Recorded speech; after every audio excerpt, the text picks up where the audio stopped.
E seja muito bem-vindo mais uma vez ao nosso programa Transparência. Agora comigo está o jornalista também, apresentador da TV Câmara, André Luiz Jesus. Obrigado, viu, André? Obrigado você por convidar, Carla. E também o vereador Maurício Gasparini vai trocar uma ideia sobre as coisas do Legislativo da cidade. Obrigado, viu, vereador? Obrigado a vocês pelo convite, uma honra estar com uma bancada desse porte, estar lá, André Luiz, dois grandes jornalistas aqui de Ribeirão Preto. Saudar o nosso público da TV Câmara. Estava com saudade de vir nesse programa, que é líder de audiência aqui da TV Câmara. Vamos começar falando de verba parlamentar. Saiu uma verba de 200 mil para o Núcleo de Assistência à Criança e Adolescente, uma verba que era de 2019. Conta pra gente, vereador. Pois é, rapaz, o meu pai, então, na época deputado estadual, Elson Gasparini, já deixou a política, mas mesmo afastado, continua trazendo coisas boas para a cidade. E eu quero aproveitar a grande audiência aqui da TV Câmara e dividir, compartilhar essa notícia fresquinha com todos vocês. Ribeirão Preto acabou de cair na conta, já está, não é que eu estou anunciando algo que vai acontecer, caiu na conta da prefeitura 200 mil reais para serem aplicados na área da assistência social para criança ou adolescente aqui de Ribeirão Preto. Eu fiquei muito feliz e até emocionado quando recebi o telefonema lá de São Paulo, do Palácio dos Bandeirantes, dizendo: olha, vereador, temos uma boa notícia, está sendo liberado hoje para Ribeirão Preto essa verba de uma emenda parlamentar do seu pai de 2019. Quando o meu pai deixou a Assembleia Legislativa, várias emendas ficaram pendentes de entrega.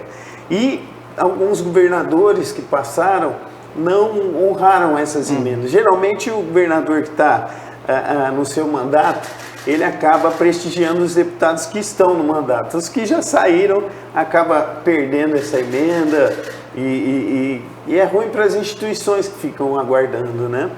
Mas graças a Deus eu quero aqui agradecer a equipe do governador Tarcísio de Freitas, pessoa do secretário Kassab, a Secretaria da Casa Civil, a Secretaria da Casa do Governo, que entenderam a importância dessa verba estar chegando aqui em Ribeirão Preto.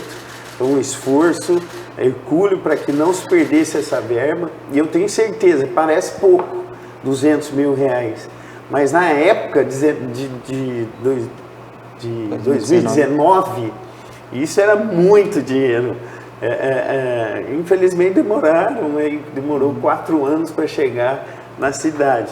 Mas agora o importante é que está na conta. Eu tenho certeza que o prefeito Duarte Nogueira vai saber fazer bom uso dessa verba junto às crianças e adolescentes da nossa cidade. Eu queria aproveitar só o gancho e falar um pouquinho do terceiro setor. Porque tem uma pesquisa recente, lançado o estudo A Importância do Terceiro Setor para o PIB no Brasil, né, que é da Fundação Instituto de Pesquisas Econômicas, FIP, e Movimento por uma Cultura de Doação. Segundo essa pesquisa, vereador, os dados mostram que o terceiro setor tem participação de 4,27% no Produto Interno Bruto, no PIB brasileiro, próximo da agricultura, que é 4,57%. O levantamento também mostrou que o terceiro setor emprega mais de 6 milhões de trabalhadores. O senhor tem visitado algumas instituições, que a gente sabe, inclusive a PAI, Casa das Mangueiras, Lar dos Velhos. Como é que está essa situação em Ribeirão? Olha, o terceiro setor de Ribeirão Preto sempre foi muito pujante.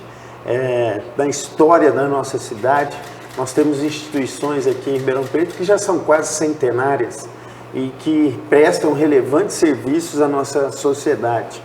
E serviços de alta qualidade, alguns deles serviços de excelência que viraram exemplos até para o Brasil.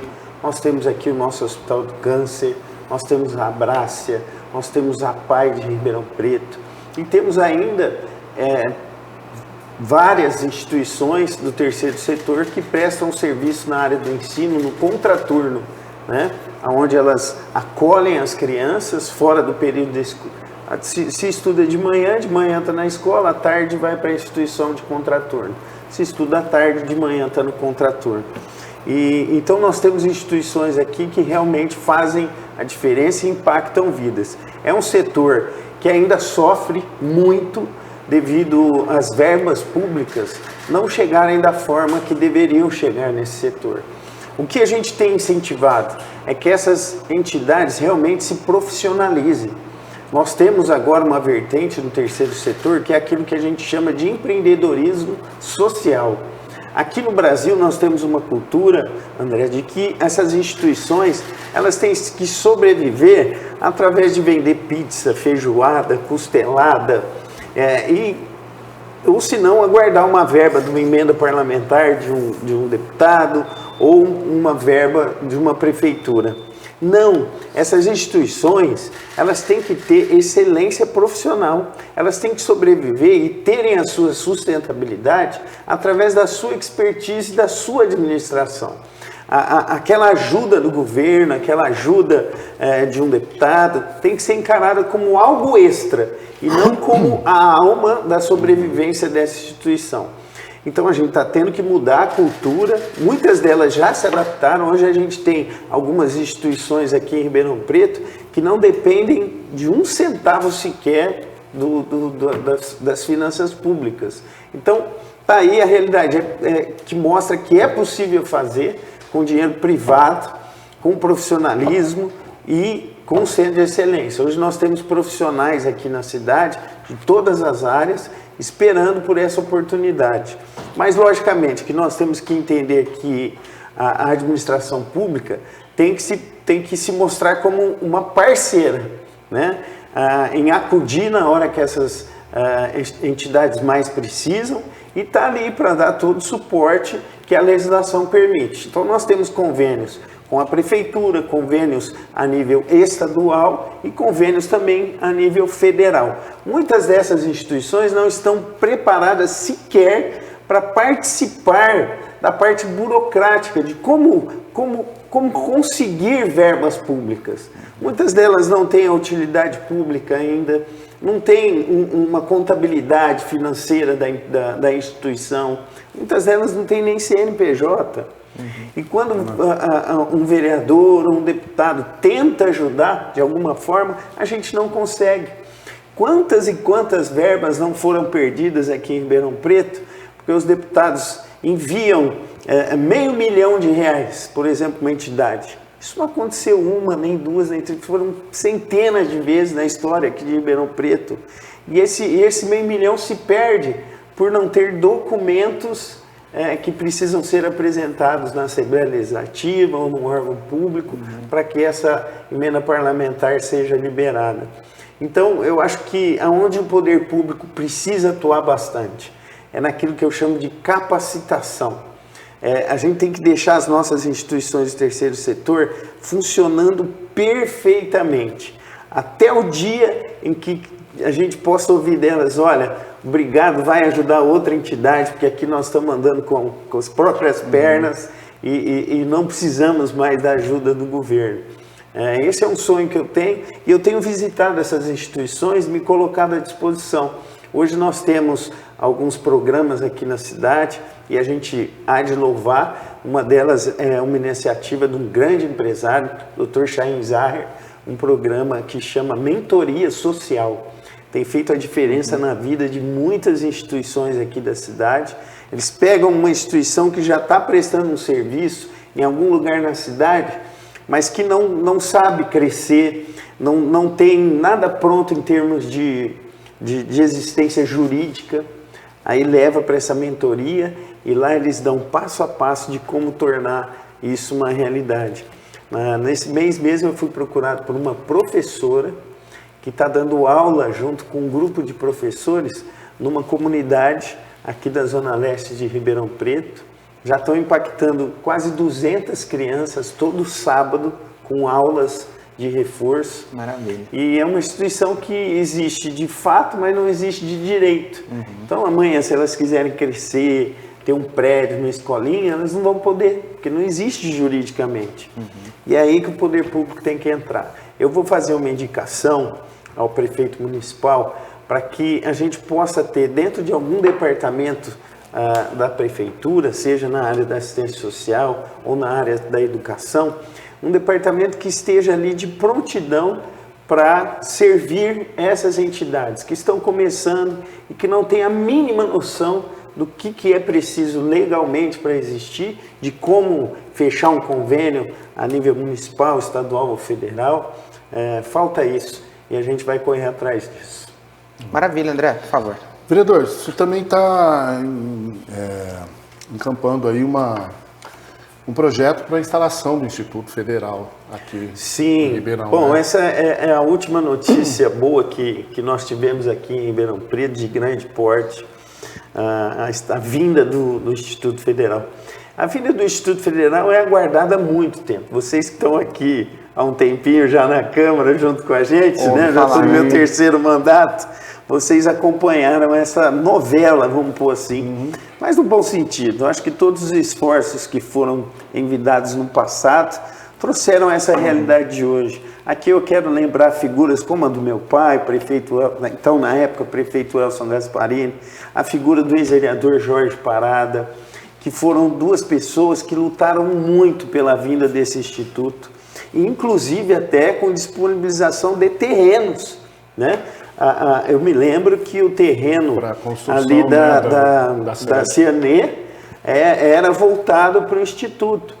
E eu não sei, aqui nós não vamos ficar procurando culpado ou o que aconteceu, eu acho que tudo isso é passado. Todas as sucessões de ações, eu acho que colaboraram para que a gente chegasse no dia em que nós recebemos aqui em Ribeirão Preto o ministro Padilha, junto com o deputado Chinaglia e o prefeito, os vereadores, todos nós recebemos a notícia de que Ribeirão Preto terá um instituto. O senhor acha, então acho que agora a gente tem que olhar para frente e ver as demandas que se apresentam, porque Ribeirão Preto precisa cumprir alguns requisitos, apresentar as contrapartidas para que esse Instituto Federal venha.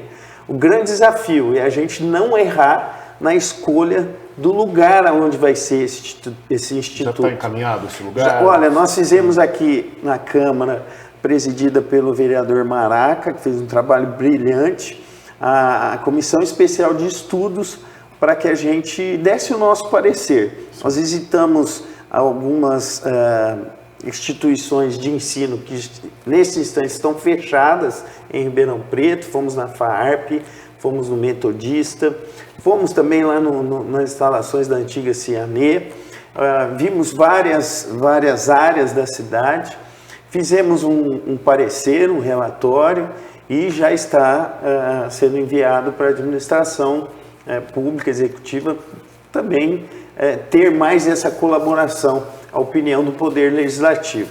Logicamente que o prefeito tem a equipe dele trabalhando em cima do assunto. Alguns estão sugerindo que também seja instalado lá no Parque Supera, que eu acho que também é uma ideia louvável, mas o que a gente não pode é, mais uma vez, deixar com que o ego, né, deixar com que as picuinhas internas da política atrapalhem na vinda do Instituto Federal.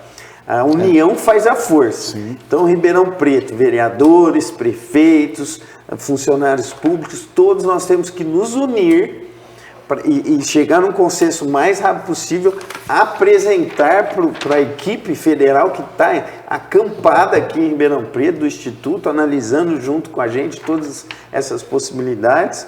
E olha, está aqui, vai ser aqui o Instituto Federal, para que amanhã a gente não ouça o que a gente ouviu no passado. Vocês demoraram muito, a gente vai abrir o Instituto em outro lugar. Então, eu acho que nós estamos no caminho certo, agora começa a se ventilar mais um outro possível lugar. Amanhã eu vou estar em reunião com o prefeito e vou pedir para que essa decisão saia o mais rápido possível, porque nós não podemos perder o Instituto. Eu tenho certeza que com a competência da equipe da prefeitura que nós temos hoje, isso não vai acontecer. Nós estamos torcendo para que em breve, Ribeirão Preto, junto com a ETEC, com a FATEC e com o Instituto Federal funcionando, venha a se tornar o maior centro de educação tecnológica do interior do estado de São Paulo. Hoje, a ETEC já é uma das ETECs premiadas, né, a nível nacional, que faz um serviço de excelência, virou referência, a ETEC Zé Martiniano de Souza, e eu tenho um grande orgulho de ter participado lá durante os meus 2 primeiros mandatos, representando a Câmara Municipal no Conselho da ETEC Ribeirão Preto. A Câmara Municipal tem uma cadeira que todo ano o Conselho reserva para a Câmara. Eu fui escolhido para representar a Câmara e a gente participou de muitas coisas boas, e uma delas, inclusive, que eu trago essa notícia aqui para vocês também.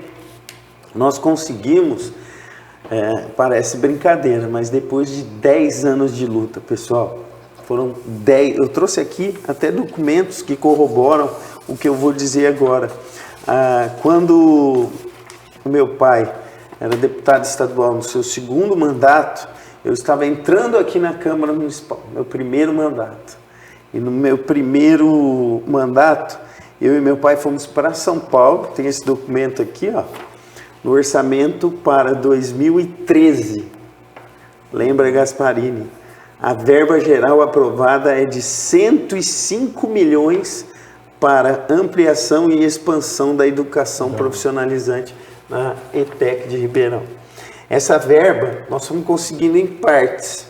Então aqui eu participei de uma reunião com o deputado Elson Gasparini, governador na época, Geraldo Alckmin, e eu pela primeira vez sentei na mesa no Palácio dos Bandeirantes, tenho essa foto guardada, junto com o governador, onde eu levei esse pedido como vereador para que liberasse 20 milhões desses 105 que já estavam no orçamento. E aqui depois vários outros documentos que eu trago, né, corroborando e provando essa nossa luta de tanto tempo. No ano passado, eu estive por 2 vezes acompanhado da diretoria da ETEC, dentro do Palácio dos Bandeirantes, reunidos com o secretário do Desenvolvimento Regional, o senhor Marcos Vignoli, onde eu, o professor João Ayrton, participamos de uma reunião, onde foi dito que seria liberada essa verba. Só que Ribeirão Preto tinha que apresentar alguns documentos, e esses documentos demoraram um pouco a chegar. Foi quando eu fiz uma outra reunião aqui no Palácio do Rio Branco, com o prefeito Duarte Nogueira, levei toda a diretoria da ETEC também, e solicitamos pessoalmente ao prefeito que enviasse esforços junto à Secretaria de Planejamento para que esse documento estivesse no dia seguinte em São Paulo, senão nós iríamos perder a verba de novo. E aqui eu quero agradecer ao secretário e vice-prefeito Daniel Gobi, que num esforço também tamanho junto com a sua equipe, conseguiu nos entregar esse documento 7 horas da manhã no dia seguinte. Saímos de carro, fomos direto para o Palácio dos Bandeirantes em São Paulo e entregamos em mãos, tem um protocolo. E graças a Deus agora, no começo do ano, foi anunciado então 52.610.000 reais em definitivo para o início das obras aqui de Ribeirão Preto. Essa notícia veio através do prefeito municipal Duarte Nogueira. Eu fiquei muito feliz em ter recebido várias demonstrações de reconhecimento, principalmente dos funcionários da ETEC, da diretoria da ETEC, que foram testemunhas vivas dessa nossa luta. Aqui na casa nós abrimos uma comissão especial de estudos, então tem toda essa história registrada nos anais aqui da Câmara Municipal de Ribeirão Preto. Eu quero aqui dividir essa conquista com todos os vereadores que participaram dessa comissão especial de estudos, mas também com os vereadores que passaram por aqui e me deram a oportunidade de liderar esse movimento aqui na cidade. Uma vitória que eu tenho certeza que vai impactar profundamente a educação profissionalizante em Ribeirão Preto, porque existe uma demanda represada de alunos que querem estudar e não têm a vaga. E hoje a gente vive um momento, vocês que trabalham aqui com tecnologia, né, na televisão, sabem que hoje você lança um produto, uma câmera, dali 1 ano, 2 anos, essa câmera já ficou obsoleta. Imagina uma escola que mexe com cursos profissionalizantes. O aluno que está aprendendo hoje a ter um curso técnico na área de engenharia, ele tem que lidar com aparelhos extremamente sofisticados, atualizados. Não adianta você ficar com um torno mecânico de 1950. Esse aluno vai sair dali sem poder entrar no mercado de trabalho. Então, é daqui que vem esse investimento. Quero mais uma vez agradecer ao governador Tarcísio e parabenizar a Câmara Municipal de Ribeirão Preto por esse esforço que resultou numa grande vitória. Instituto Federal, ETEC, Educação, é tudo tema também de assunto metropolitano. Entendo. Assunto metropolitano que o senhor entende bem, pois é presidente aqui na casa de uma comissão sobre esse tema. Ribeirão Preto tem estrutura, está preparado para ser sede de uma região metropolitana mesmo, vereador? Não tenho dúvida disso, eu não tenho dúvida. Nós já somos de fato. Né? Ribeirão Preto é o maior centro de excelência da medicina da América Latina. Ribeirão Preto é o maior centro educacional do interior do estado de São Paulo. Né? Ribeirão Preto é referência em áreas, em algumas delas, por exemplo, da ultrassonografia, áreas de referência mundial. A gente recebe aqui estudantes do mundo inteiro para estudar nessa área. Né? E várias outras. Estou citando algumas aqui. Ribeirão Preto sempre foi uma cidade de vanguarda. Eu não canso de falar isso porque eu tive a oportunidade de crescer acompanhando um grande homem público, que é o Elson Gasparini. Ele foi prefeito dessa cidade por 4 vezes. E do 3º mandato para frente eu acompanhei tudo porque já estava em casa vendo o trabalho. E eu me lembro de anúncios que eram feitos e que colocavam a nossa cidade sempre em primeiro lugar. Eu não sei se vocês sabem, Ribeirão Preto foi a primeira cidade do Brasil a ter instalação de fibra ótica para telefonia. Antigamente, para você chegar com o telefone na tua casa, eram cabos dessa largura assim, ó. A fibra ótica era desse tamanhozinho, uma alta tecnologia, e Ribeirão Preto foi a primeira cidade do país a instalar fibra ótica. Aqui em Ribeirão Preto nós temos o Centro de Inteligência da Nestlé, não sei se vocês sabem, coordena a Nestlé da América Latina inteira. A pessoa que é empregada lá no México, por exemplo, é daqui de Ribeirão Preto, que todo centro de inteligência... Aqui está instalado o centro de inteligência da Microsoft. Ribeirão Preto sempre foi referência em muitas áreas. Nós temos agora a nossa referência, sem dúvida nenhuma, é do agronegócio. Ribeirão Preto conquistou merecidamente essa laura, né? Ser a capital do agronegócio, devido a essa feira que nós temos, que é a AgriShow, uma conquista da cidade, que ficou aqui, e fiquem tranquilos, nunca vai embora, porque não existe cidade melhor que Ribeirão Preto para isso, né?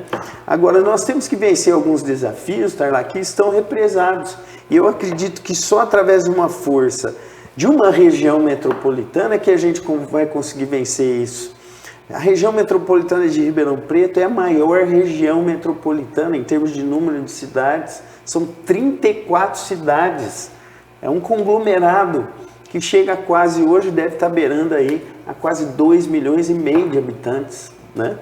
Então nós estamos falando de uma potência onde a gente tem a indústria do álcool, né, o setor sucroenergético, nós temos o setor calçadista, nós temos a maior indústria de produtos médicos e odontológicos do Brasil, está aqui na nossa região metropolitana, que é a Liage.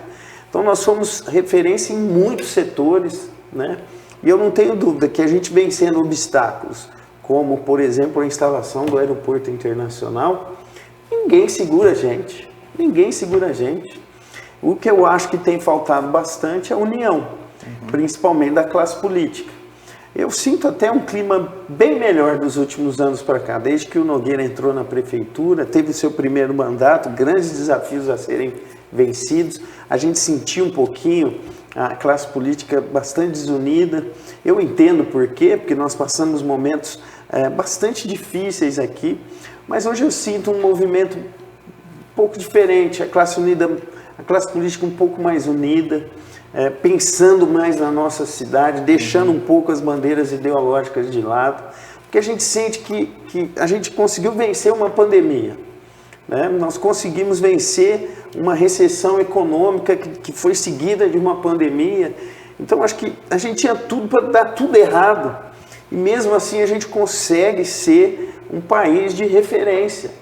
Então acho que se a gente se unir, realmente pensar numa agenda produtiva para Ribeirão Preto, para a nossa região metropolitana, em todos os setores, né?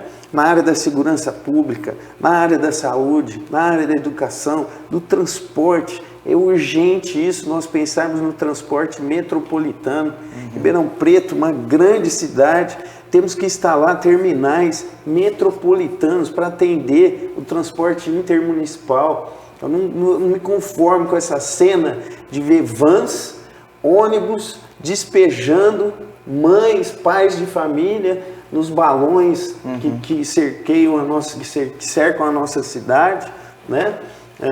Porque eles não podem entrar dentro da cidade, né? Então a gente tem que pensar nessa regularização do transporte de uma vez por todas, terminais públicos metropolitanos. E esses terminais públicos estrategicamente localizados no início e no fim dos corredores comerciais, dos corredores de ônibus que foram instalados em Ribeirão Preto. Porque se você tem um ônibus, por exemplo, que está vindo lá de Cravinhos, ou de Serrana, ou de Pradópolis, Dumont, Sertãozinho, eles não precisariam nem entrar na cidade. Eles chegariam no terminal, por exemplo, da onde começa o corredor Norte-Sul, que é lá no aeroporto, que vai parar aqui no Ribeirão Shopping. Então eles podem, os que estão vindo aqui de Pradópolis, parar no Ribeirão Shopping, a pessoa desce ali, já entra no ônibus público municipal e está servida pela cidade inteira. É fundamental. Né? Então é esse tipo de pensamento que os políticos têm que ter agora. Interromper o senhor, mas assim, por falar nisso, você não acha que já está na hora assim, da cidade começar a pensar em outras formas de transporte? Metrô, por exemplo? Já passou da hora. Já passou, né? Já passou da hora. Eu acho assim, ó, nós vamos ter uma grande revolução. A expectativa da população de Ribeirão Preto é muito grande para ver se os corredores comerciais, na sua integralidade, funcionando. A proposta que foi desenhada para a nossa cidade, muito boa.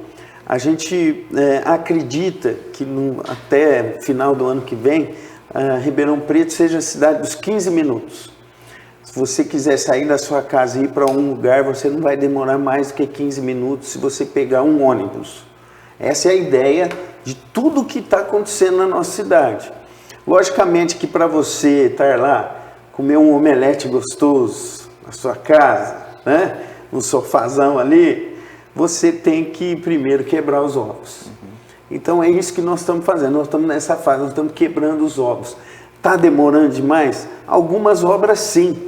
Mas já foram entregues várias obras em Ribeirão Preto, várias obras. É que a gente acaba se fixando naquilo que não deu certo, mas já tem outras funcionando e que já viraram motivo de elogio por todas as pessoas que estão usando. Eu acredito que mais um tempinho, com as frotas de ônibus novas que estarão sendo implantadas em Ribeirão Preto, um ar-condicionado, Wi-Fi disponível, né? Tudo que vai ser oferecido, Ribeirão Preto vai dar um grande salto no que diz respeito à qualidade de vida para os nossos moradores. É uma expectativa, é o que a gente está apostando. Se não der certo, nós temos que estar pronto para o plano B, né? Mas eu acredito que passando essa fase, realmente a gente precisa começar a pensar em novos modais de transporte para a nossa cidade.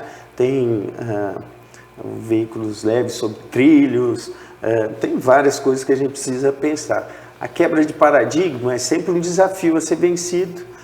Existem muitas resistências, porque tem interesse econômico em volta, tem a quebra de uma cultura.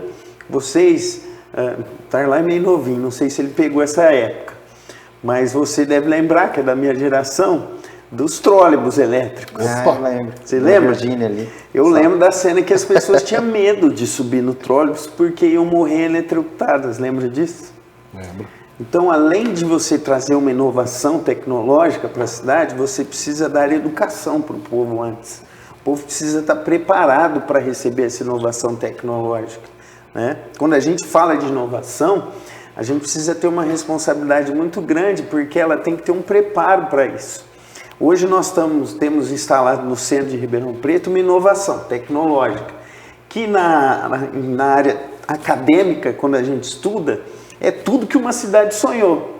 Aí a gente implanta o parquímetro, a área azul eletrônica. Cara, é o que há de mais novo no mundo. Só que é uma quebra de paradigma.